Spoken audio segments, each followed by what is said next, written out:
Warm greetings to you. My name is Dr. Joseph M. Munyua. Today we are focusing on the phenomenology method.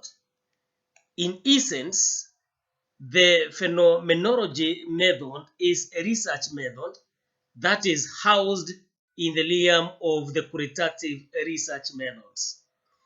Precisely, the phenomenology method is a research method through which the researcher attempts to understand and describe how one or more individuals experience a particular phenomenon.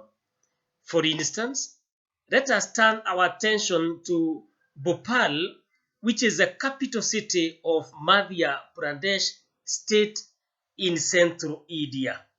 The history of India holds that in 1984, Bhopal became the scene of a calamitous event in which photo gas leaked from a particular chemical plant, killing 3,300 people.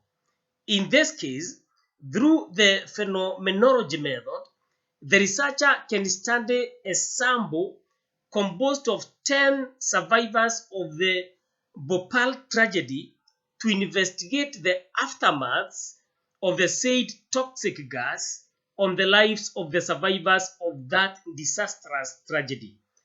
In this phenomenological study, the goal of the researcher is to dig out and describe the said aftermaths as they appear to the survivors of the Bhopal tragedy.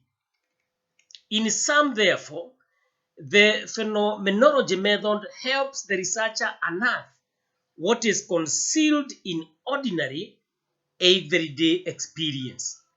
Along these lines, the German philosopher Martin Heidegger, Edmund Husserl's colleague and most noted critic, observes that the phenomenology method should enable the involved phenomenologists or researchers to make manifest what is hidden in ordinary, everyday experience. In this context, it is important to note that in the realm of philosophy, the term phenomenology stands for the study of the way in which things appear to us. In that vein, simply put, phenomenology enables the researchers to dig out, understand, and describe the meaning of people's lived experience. Therefore, a phenomenological research seeks to find out what people experienced. Accordingly, in this case, this term means the study of phenomena, that is, things as they are perceived, as opposed to the study of being, that is, the nature of things as they are.